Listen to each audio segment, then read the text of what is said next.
In the heart of Tuscany, where art, beauty, and history meet, a dark secret lurked for nearly 2 decades. Between 1968 and 1985, a shadow moved through the hills of Florence, leaving terror in its wake. This figure would come to be known as the Monster of Florence, responsible for the brutal murder and mutilation of innocent couples. Despite intense investigations, countless suspects, and widespread fear, the true identity of the monster has never been revealed. Today, we delve deep into the mystery, exploring the horrifying crimes that continue to haunt Florence and the questions that remain unanswered. It was a warm evening in 1968 when the first chilling whisper of death echoed through the hills of Florence. A young couple, secluded in their car, were lost in each other's company, oblivious to the danger lurking nearby.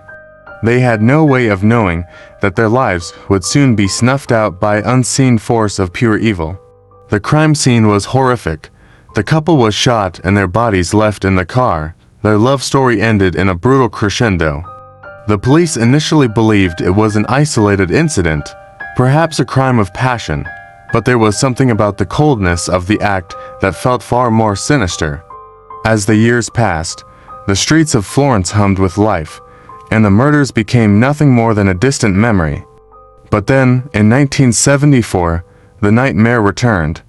Another couple was found dead, their bodies mutilated in a way that sent shockwaves through the quiet, sun-drenched hills of Tuscany.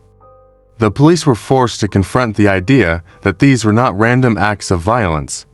This time, the killer had added an even more gruesome touch. The female victim's body had been desecrated in a way that seemed almost ritualistic. What kind of mind could carry out such an atrocity? Panic began to spread among the locals. The peaceful countryside, once a refuge for lovers and dreamers, became a landscape of fear. Couples no longer felt safe in the secluded hideaways where love had once flourished. Now, they were afraid that the Monster of Florence was watching. As the bodies continued to pile up, the investigation grew more complex. Different suspects were questioned, and at one point, authorities believed they had the killer. But no matter how close they seemed to get, the murders continued, like some horrific game that the monster was playing. The killer was meticulous, leaving few clues behind. Each time the authorities thought they had a lead, it evaporated into nothingness.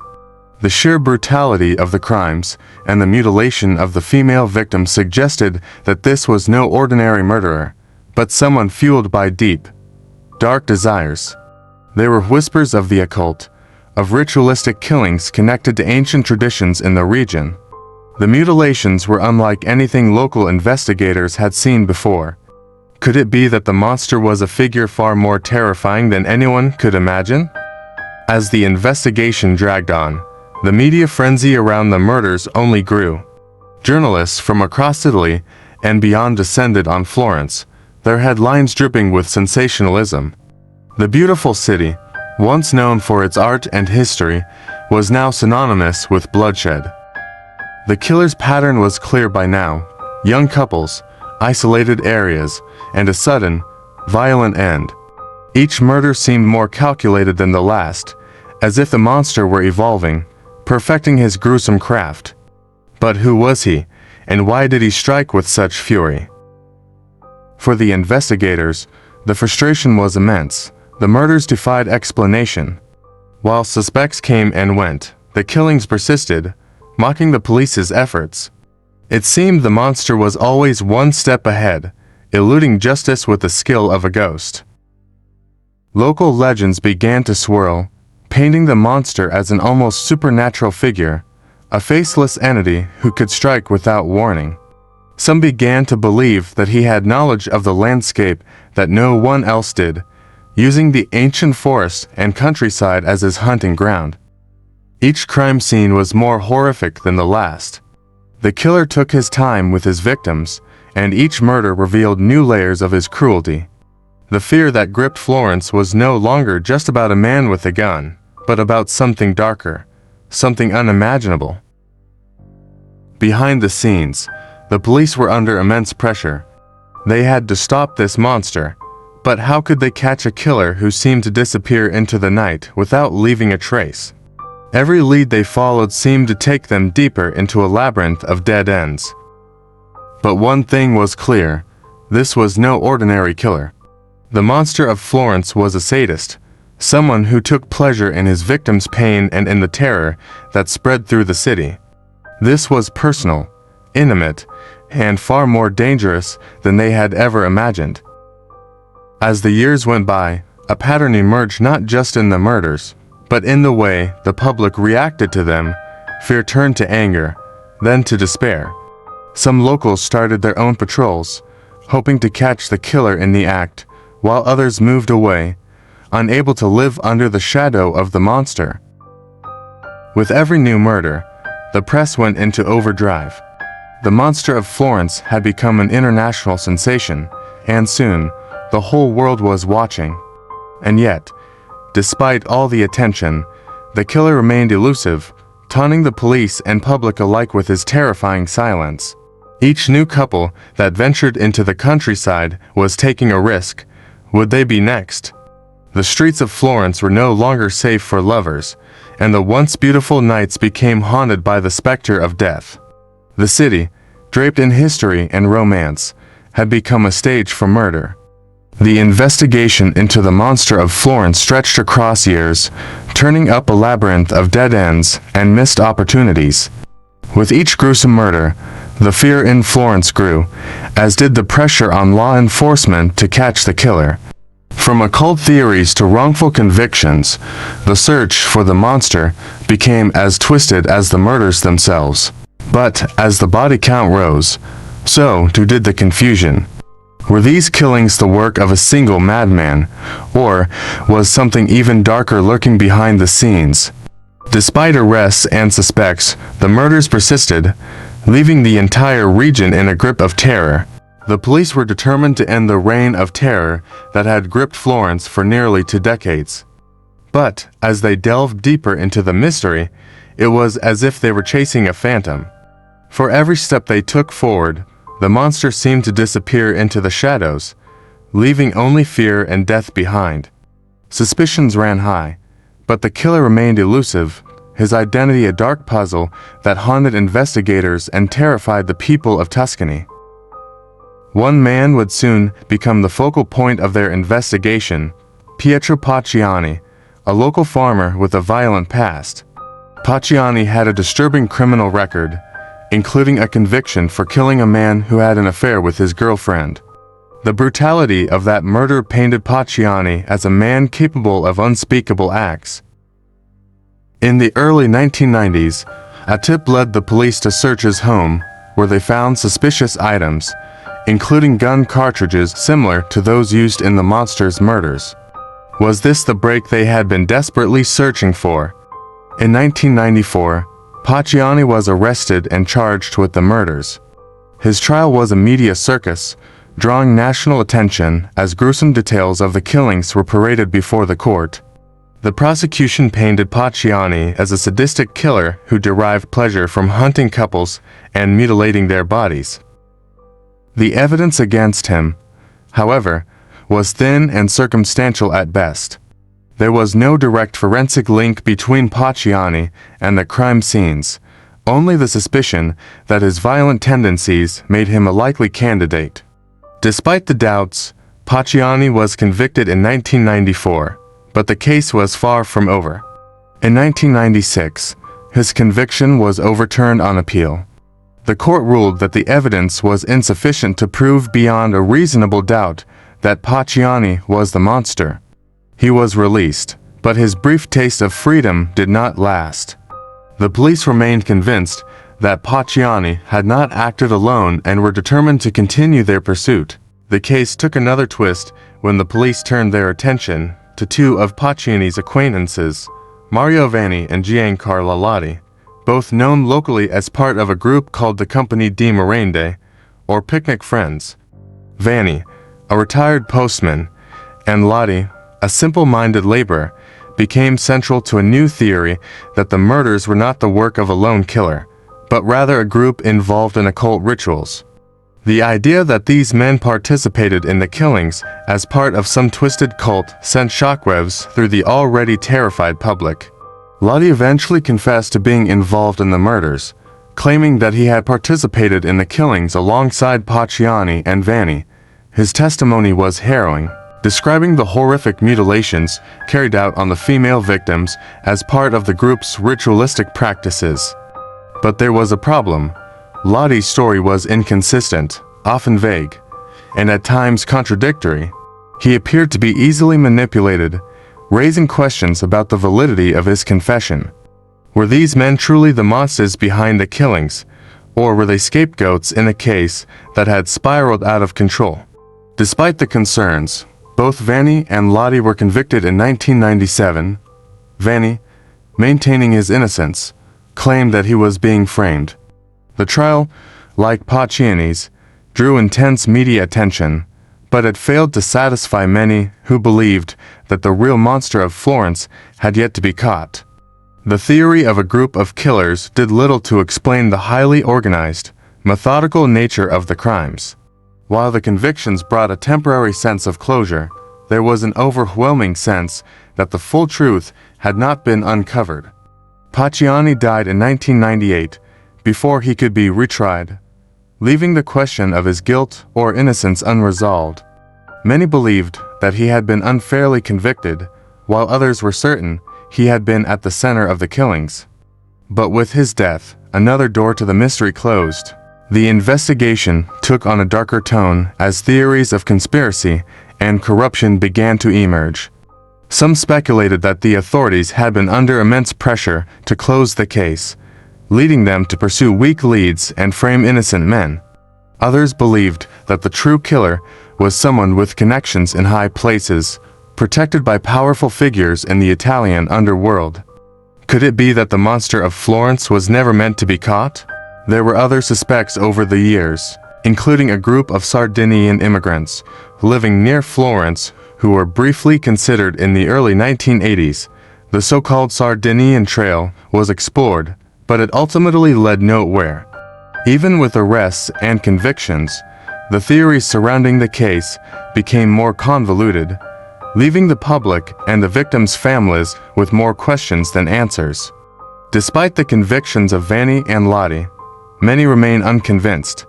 Some believe that the murders were the work of a single, highly intelligent serial killer who knew the countryside like the back of his hand.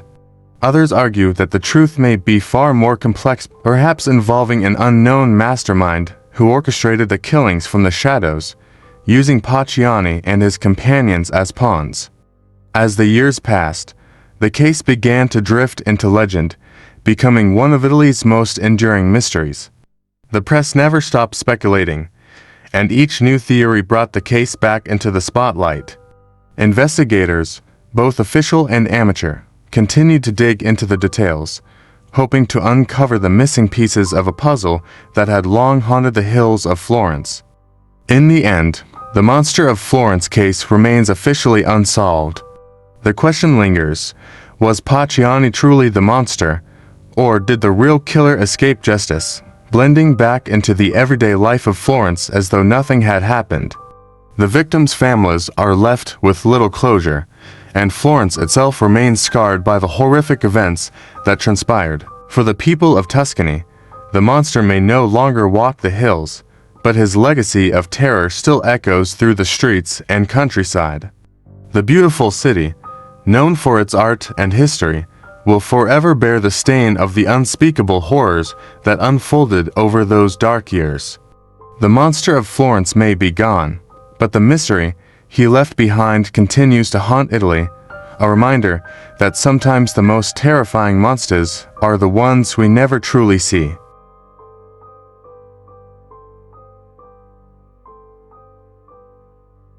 All right, so today we're diving into a listener request, and let me tell you, this one's a doozy. We're talking about the Monster of Florence. Oh, yeah. That's a deep one. A real head-scratcher. You think you know the story? Well, even going back through everything, even I was surprised by some of the twists and turns this thing takes. It's one of those cases that just gets his hooks in you, isn't it? Absolutely, and for good reason, it's a creepy one. But before we get into it, just a quick content warning for listeners. We are talking about violent crimes here, so if that's not your cup of tea, totally understandable. Maybe check out a different deep dive. Yeah, this one gets pretty intense. So, the Monster of Florence. This case cast a long shadow. We're talking 1968 to 1985, almost 2 decades, where this killer or killers stalked the Italian countryside. And that's a long time for a community to live in fear. It really is. And here's the thing that really gets me. Even today, it's not definitively solved. Which just adds to the fascination, I think. The mystery lingers. Exactly. So buckle up, because we're about to unpack what we do know, what's still debated, and why this case just won't die, no pun intended. Well, and it's that unsolved aspect that really digs its claws in. Just lets your imagination run wild, especially with a case this drawn out and this gruesome. Absolutely. It really does make you think. But let's rewind to the beginning. 1968, the heart of Tuscany. You'd expect rolling vineyards, Renaissance art, not a double homicide. Not exactly what you picture on those postcards. Right. But that's how this all starts. A young couple found dead in their car, secluded lover's lane type of setting. Multiple gunshots? Tragic, sure, but not unheard of, right? True, but here's the thing. This wasn't just any NY crime scene. It was the beginning of a pattern. This was the monster's MO. These weren't random acts of violence. They were targeted attacks, couples, always in private places. It immediately throws a wrench into that sense of safety and privacy that, couples expect. So it hits at the heart of something people take for granted. Exactly. And when that's shattered, it ramps up the fear factor exponentially. Right. Suddenly those romantic spots become the most dangerous ones. Exactly. And as if the location wasn't chilling enough, the murders themselves just got more brutal as time went on. More couples, and the details, man, they were rough. But it's the female victims in particular that really send chills down your spine, even all these years later. The killer had this way of mutilating their bodies, and it was consistent, almost ritualistic in its precision. Yeah, and even if that ritualistic angle didn't pan out with hard evidence later, you can't overstate the impact it had on the public psyche at the time. It wasn't just murder, right? It was something with this terrifying logic of its own, a language nobody could decipher. And that's what really makes people panic. When the crimes seem to follow their own twisted rules, it feels like something monstrous is at work. It's like the killer was sending a message, but one that nobody could understand, which is beyond creepy.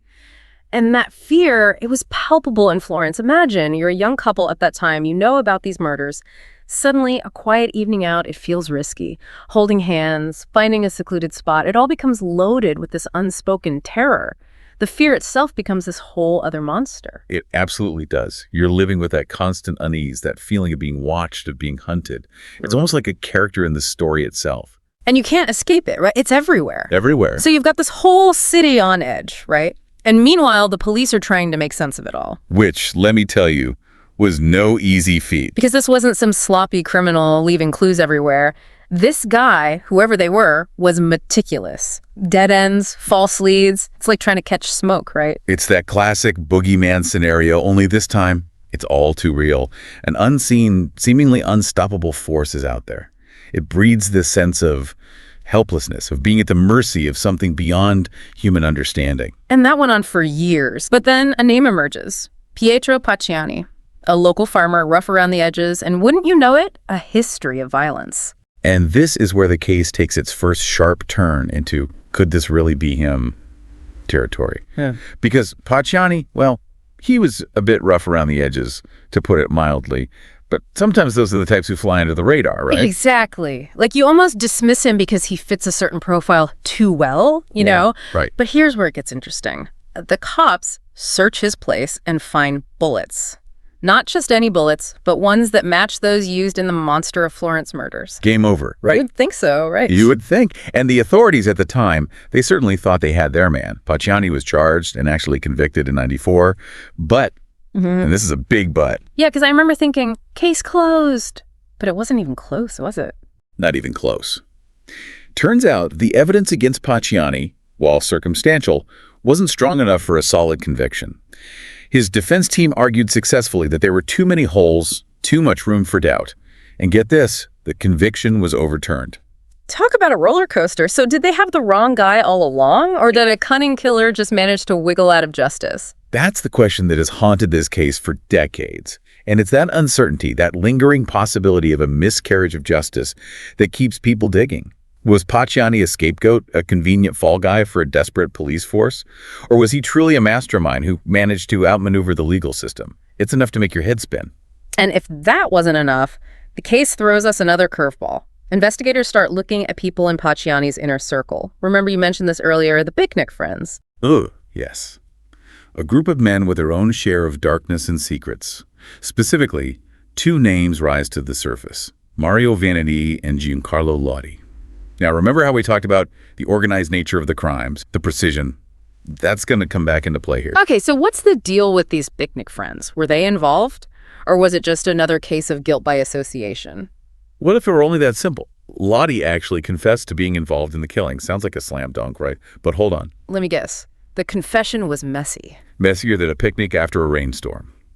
Lodi's confession was full of inconsistencies, holes you could drive a truck through, and there were allegations that the confession was coerced, forced out of him under duress. So we're back to square one. Was this a legitimate confession, or were the police so desperate to close the case that they, maybe unknowingly, pushed a narrative onto a vulnerable suspect? That's the million-dollar question, isn't it? And it raises serious ethical concerns about the investigation.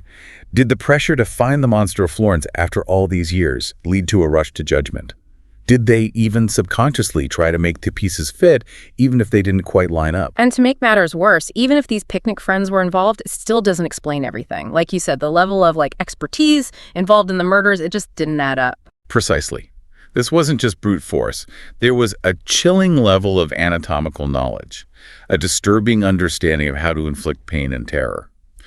Could someone like Pacciani, with his background, have possessed that kind of knowledge? Or did it point to another, even more sinister player lurking in the shadows? Okay, now you're just straight up giving me chills. But I see your point. It's like the more we learn, the less clear the picture becomes. So what happened with Vanny and Lottie? Did they end up being convicted based on that shaky confession? So they did. They ended up being convicted in 97, but, and this is a big but, a lot of people, serious researchers of this case, believe it was more about closing the book on the Monster of Florence, rather than actually finding the whole truth. Yeah, it's like trying to shove a square peg into a round hole. Yeah. Maybe they got a conviction, but it always felt incomplete. And Pacciani, well, he died in prison in 98 before he could be retried, so we'll never know for sure what role, if any, he really played. It's like the universe just decided to leave that door permanently ajar. Talk about unsatisfying, but hold on, because it gets even wilder. It's not like the theory stopped with Pacciani and the picnic friends. Oh, absolutely not. This case, it's a breeding ground for theories, and honestly, some of them are just out there. For a while, investigators chased this lead involving Sardinian immigrants, living near Florence. The thought was maybe the killer or killers were outsiders, driven by some unknown grudge. And that outsider angle really plays into those deep-seated fears people have about the unknown, right? Like attributing these horrific acts to somebody other, it makes it feel less, close to home. Exactly. It's a coping mechanism, a way to distance ourselves from that darkness. But then there's the theory that really sends shivers down my spine, the mastermind theory. The idea that someone highly intelligent, organized, maybe even medically trained, was pulling the strings all along, using Pacciani and his crew as pawns in some twisted game. Okay, now that is next level creepy, like something out of a horror movie, where the real monster is always hiding in plain sight. So with all these theories, all these dead ends, what do we make of the Monster of Florence? Is it just an unsolvable puzzle? I think that's the most unsettling part of it all. We may never have a neat and tidy answer. And that gnaws at us, doesn't it? This human need to categorize, to understand it's human nature. But the Monster of Florence, it defies that need. It's a stark reminder that sometimes the most disturbing stories, they just don't have a satisfying conclusion. And that's a tough pill to swallow, especially when you've spent this much time going down the rabbit hole. It is. But it's also a really valuable lesson, I think, in ambiguity, in accepting that sometimes the questions are just as important as the answers. Well said. So to our listener who requested this deep dive, we hope we've shed at least a little light on, the dark labyrinth of the Monster of Florence. It's a case that stays with you, that makes you question everything you thought you knew about human nature. And as we sign off, I'd like to leave you with this thought. If you were tasked with solving this case, where would you even begin? What detail, what thread would you pull on first? It's a question that frankly keeps me up at night, and I kind of hope it does the same for you. And on that note, until next time, stay curious, keep asking questions, and, Maybe sleep with the lights on. You never know what lurks in the The shadows. reign of terror by the Monster of Florence finally ended in 1985, but the questions never stopped. Was the true killer ever caught? Or had he simply disappeared into the night, his bloodlust quenched? The victims' families are left without answers, and Florence itself remains scarred by the horrific events that transpired. The monster's crimes may be decades old, but the mystery continues to captivate investigators, journalists, and the public alike. Until the truth is uncovered, the Monster of Florence will remain one of Italy's darkest, most enduring legends.